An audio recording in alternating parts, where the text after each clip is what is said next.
2016, late 2016, I think it was November, December, I got a call from Mr. Christopher Thiel at the Apartheid Museum. He said, I need to talk to you, and I went because I always talk to him whenever he asks me for an opinion.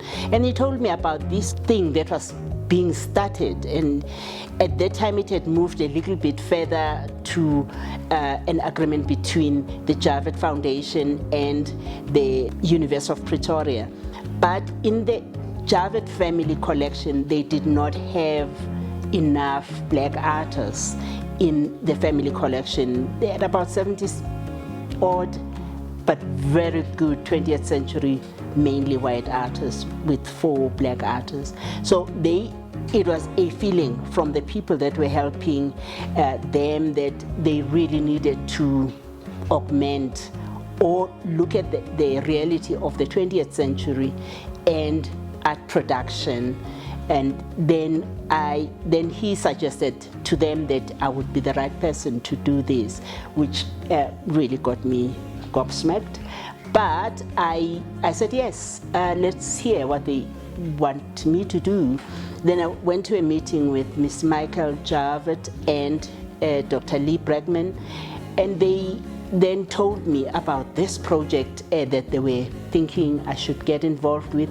And then I said, it sounds very interesting, but by that time I had been involved with the South African National Gallery Collecting Acquisitions Committee, the acquisitions of the Johannesburg Art Gallery, and I knew, knowing how small the population of black artists is, I knew that most of the iconic artworks had gone, were in public collections and in private collections and overseas. So I said this, I mean, like, forget it, let's not even talk about it. But then they didn't give me a brief. I actually created my brief, and in my brief I did say that it would be possible to now visit the families of the artists that are still alive and the artists themselves, and where the artists are gone to go to families and just check on the work that they have. And that's how the collection really started. It started with a trial and error, and within the trial and error there were realities that people buy art sometimes and they want to auction it off because they want. So we found quite a lot of artworks on the secondary market, which is auctions, and I remember that the first 3 artworks that I got were from auction houses, and they were very important, and they almost like set a basis for looking into all the other artworks. And I thought I was going to buy only 60, 65, 70 artworks. And when I got to 65, I said, oh wow, I think we're done. I'm now winding down, and the client said, no, you are not even halfway. So that's how I continued to this day. We then had an idea that we would open in 2020 in September, and then COVID arrived and said, no, really, you're not going to do that now. And so we had this break, which I called the 2 last lost years, but we never stopped. I think the art market found a niche during the COVID surge through auctions. There were a lot of auctions and online buying, and so we were able to get a number of artworks during the height of COVID through auctions. During the course of collecting, I had a very strong feeling that I needed to work with young people, and so I worked with Funzo Sidogi, who is the art historian at the Tshwane University of Technology, and he's written a book that was supposed to come out at the same time with a collection, with the exhibition, but it is going to delay because it needs a chapter or a section that Tumelo, the curator, is going to write on.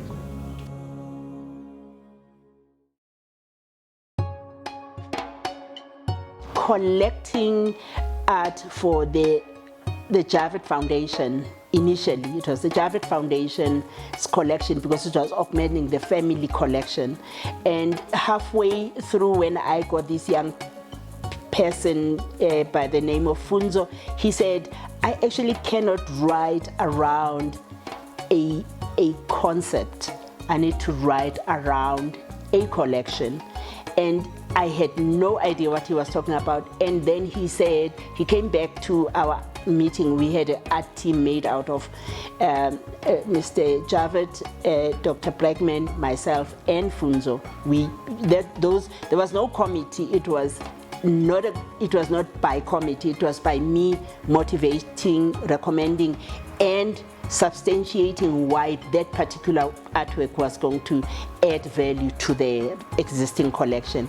And Funzo arrives with a paper.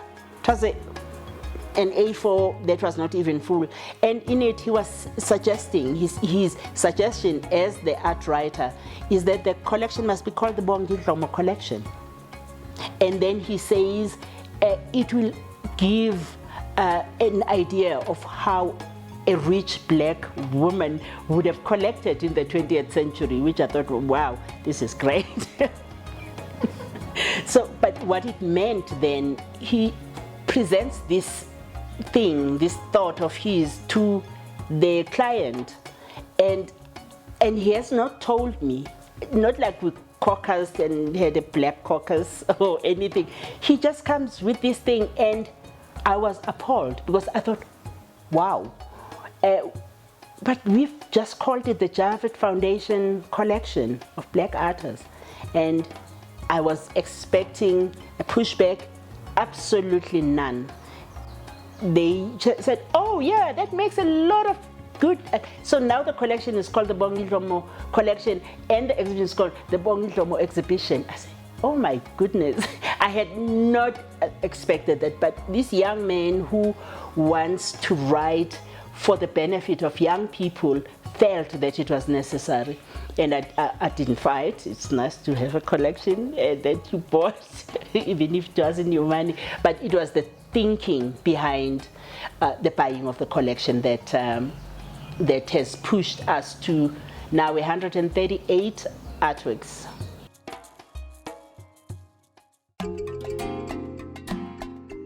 The question of a favorite artwork becomes, in my case, in this collection, becomes a same question that would ask a mother, who's your favorite child out of your 5 kids? Most mothers just say, I love all of them. So I will say, I love all of them, but you are looking for the but. The but is the artworks that deal with the pain. I don't like them because of dealing with the pain, but I like them for being honest. Some of the works, for example, Lucky Sibiya's Tandabantu, which is really not a Tandabantu in the true sense. It is an expression of what in the black areas used to be shops, mostly Indian shops or white people's shops, that in order to lure black people to a shop, they would call it Tandabantu, which is a very Fanakalo kind of saying, we love you, when really they didn't. There was no love lost, they wanted your money. And so that piece for me stands out as the epitome of what this country went through. It has cows, which is very representative of how the cattle were taken away from black people, and then there are yokes on either side of the artwork that represent hard labor. But the way that it has been done, it's just so beautiful. You know that there is pain in it, but it is so beautifully rendered that it is one of my favorite pieces, but it is one of the pieces that I think are amazing.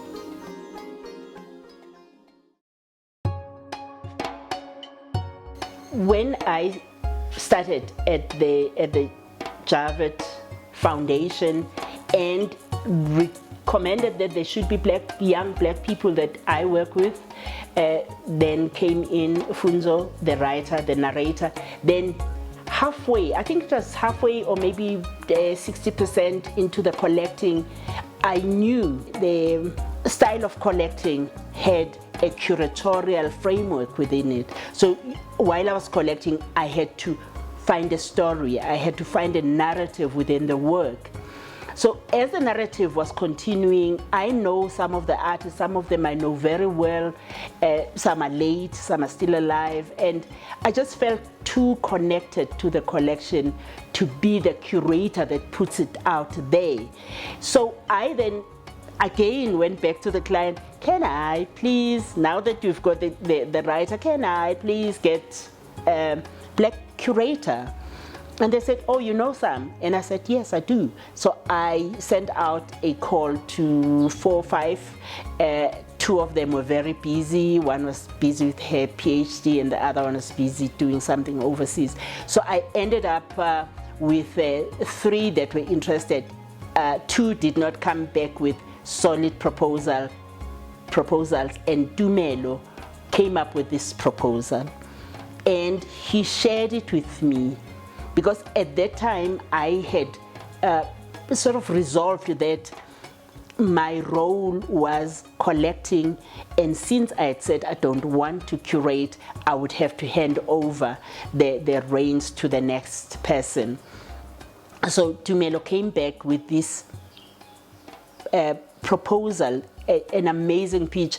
When I read the title, Yakhal Inkomo, I don't do goosebumps easy, but I think that day I had, because it was just so fitting to the thought process that was going into the collecting, that a young man was Soweto born, living in New York, could make that link to just seeing the work and reading my conceptual narrative.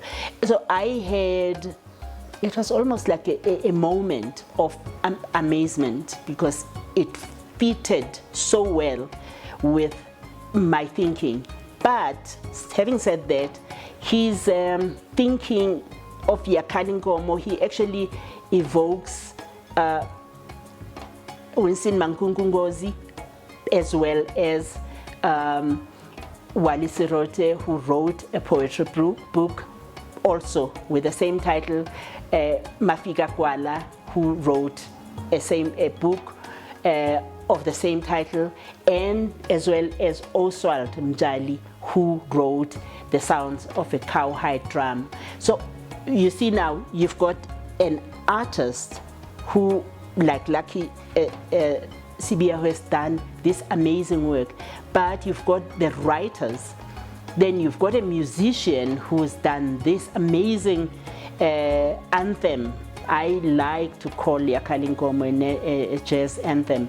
He has written this anthem, and them coming together, all the genres, including dance, including, they tell the pain, but in the most amazing way. I think South Africans are just good at telling good stories, bad stories well. And this is what this Yakhal Inkomo is about. It's about telling a very sad history, but in a very good way.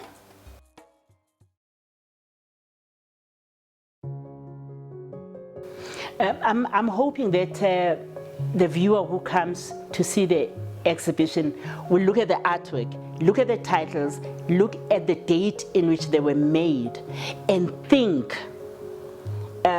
Mankunkungozi did his composition in 1968. What was happening in 1968 politically? What was happening in 1968 socially? Then you link those happenings into into why you're looking at the work. There is a work called Education Unrest, a Never-Ending Story. It's a charcoal. It was done, the artist passed away before finishing it properly. But in in the way it is presented, he's got the middle of the picture. It's two papers of A2 next to each other. He uses the middle to focus on the student unrest in 1976. But because he had not yet done silhouettes and outlines for his later work, he didn't finish it. So it almost like, and when we bought it, when we acquired it, it was during the Fees Must Fall campaign. And so you see the waves of different periods of unrest within the education sector. And that is another piece that I think speaks volumes to what is happening in the country. The fact that we are on the way, we haven't arrived, we don't even know where the destination is. So artists, musicians, dancers, poets, they pave the road for us to get to that destination that at the moment we do not know.